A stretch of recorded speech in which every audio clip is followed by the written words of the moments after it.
You did it. You climbed the ladder, put in the long hours, and you finally crossed that magic line, a six-figure salary. And for a second, it feels incredible, right? Like you've made it. But then the bills come. And that feeling of financial security you were promised, yeah, it never quite shows up. So in this explainer, we're going to break down why that coveted $100,000 income feels less like a finish line and a lot more like a hamster wheel. Does this sound a little too familiar? I mean, you're probably earning way more than your parents ever did, but somehow you feel poorer. You followed the playbook to a T, but the reward you expected just isn't there. Look, this isn't some personal failure. It's a massive math problem and a psychological one that's been building up for decades. So, what is actually going on here? Well, the problem isn't just about your income. It's about the completely outdated idea of success that we were all sold. That six-figure number became this huge cultural milestone, but it seems like nobody sent the memo that its meaning has totally fundamentally changed.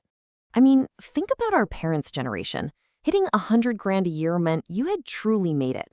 It promised a nice house in a good neighborhood, a couple of cars, family vacations every year, and a college fund that was actually growing. It represented this kind of financial escape velocity, that moment you were finally moving faster than your bills. Yeah, but that world, it's gone. Today, that old ladder of success has been swapped out for this accelerating treadmill. Your salary goes up, sure, but your expenses, especially if you live in a big city, they multiply even faster. The whole system has been turned upside down, and you're left running in place, just wondering why you're so exhausted all the time. All right, let's start with the stuff you can't control. These invisible forces that take a huge bite out of your paycheck before you even get a chance to touch it. These are the big economic shifts that have completely changed the game. Okay, just look at this number. The impact of inflation is absolutely staggering. The purchasing power of a dollar just isn't what it used to be. Your $100,000 salary today buys you what a mere $57,000 would have bought you back in the year 2000. So while the number on your paycheck went way up, its actual value has been sliced almost in half. And this chart right here, wow, this illustrates the very heart of the problem. You see, general inflation is bad enough, but the cost of the things you actually need to live has absolutely exploded. Since 1970, housing costs have skyrocketed by over 800%. Meanwhile, median incomes have just crawled up by a tiny fraction of that. This one chart explains the crushing pressure so many families feel just trying to buy a decent home. And of course, where you live changes everything. A six-figure salary can feel wildly different depending on your zip code. In Manhattan, after you account for taxes and the insane cost of living, your $100,000 has the real buying power of about $30,000. It's shocking. But move to a lower-cost city like Oklahoma City, and that same salary is worth nearly 3 times as much. This is a huge reason why so many high earners in big cities still feel completely broke. Then comes the first and most obvious hit, taxes. Before you pay for a single thing, the government takes its slice. As you can see here, between federal, FICA, and state taxes, you can easily lose 25 to 30% of your gross income right off the top. So that $100,000 salary, it's really more like $70,000 or $75,000 before you've even had a chance to spend a penny of it. Okay, so we've covered the big external forces, but there's another huge part of this equation. And this one, well, it's all in our heads. This is the trap we set for ourselves, a lot of the time without even noticing we're doing it. It has a name. It's called lifestyle creep. And it's sneaky. It's not one big bad decision. It's 100 small, totally justifiable upgrades. A slightly better apartment, a nicer car, ordering takeout a few more times a week. And slowly, what used to feel like a luxury now just feels normal. It feels like a necessity. And your income isn't buying you freedom, it's just financing a more expensive cage. This all leads to something I like to call the conformity tax. It's this invisible tax you pay to meet the social expectations that come with your new higher income. Society, it rewards you for looking wealthy, not for actually being wealthy. And that pressure to drive the right car, live in the right zip code, that can be the single biggest thing that stops you from building real wealth. So, this is the crucial part. You have to realize there are 2 different scoreboards in life, and most people are playing the wrong game.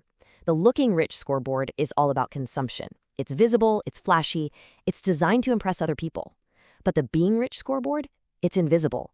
It's about your savings rate, your net worth, having a fully funded emergency fund that can cover 3 to 6 months of your expenses. And guess what? The only scoreboard that actually leads to real freedom is the one nobody else can even see. So how do we fight back against all this? Well, it all starts with getting radically clear. You have to stop thinking about your big, flashy gross salary and start focusing on the only number that truly matters, your real, actual take-home pay.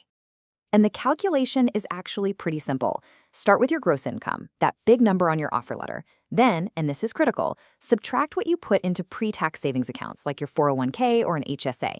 This move is brilliant because it builds your future wealth and it lowers your taxable income today. Then you subtract every single dollar that goes to taxes. What's left over? That is the actual amount of money you have to work with. That's your real foundation. Let's make this real. For a single person making $100,000 after taxes and, say, a 10% 401k contribution, that big salary often breaks down to about $5,300 a month, not the $8,333 you might have calculated in your head. This is the real number you have to build your budget around. And in a high-cost city, knowing this figure is literally the difference between feeling in control and feeling completely chaotic. Okay, so once you have that clarity, you can make the single most important strategic shift of your entire financial life. You have to stop obsessing over your income and start obsessing over building assets. This is how you get off the treadmill for good. This quote gets to the absolute heart of it. Most of us trade our limited time for dollars, a currency that is constantly being devalued by inflation. The wealthy, on the other hand, they focus on owning things, assets, that generate value on their own, separate from their time. They own the businesses, the real estate, the systems that everyone else pays into. So this is the new definition of wealth we should all be chasing. It's not about a high salary. True wealth is when you own more than you owe. It's when your positive financial balance, your net worth, is growing all by itself, even while you sleep. So what are the best tools for building this wealth engine? They're actually way more accessible than you think. First, you absolutely have to contribute enough to your 401k to get the full employer match. That is free money, an instant 100% return. Then, a Roth IRA lets your money grow completely tax-free forever. And the secret weapon, the Health Savings Account, or HSA, it's a financial superpower. Your contributions are tax-deductible, the money grows tax-free, and your withdrawals for medical costs are also tax-free. It's called a triple tax advantage, and it's unbeatable. And here's your target. The goal isn't just to save whatever's left over at the end of the month. The goal is to systematically invest 15 to 20% of your gross income. A simple playbook to get there? 1. Get your full 401k match. 2. Max out your Roth IRA. 3. Max out your HSA if you can. And 4. Go back to your 401k and contribute more until you hit that 15 to 20% goal. That is the rate that builds real, life-changing wealth over time. So I'll just leave you with this one question. Take a hard, honest look at your finances and ask yourself this. Is the money you're earning being used to finance a lifestyle that's keeping you trapped on that treadmill? Or is it being deployed to buy you the most valuable thing of all, your freedom? The choice really is all yours.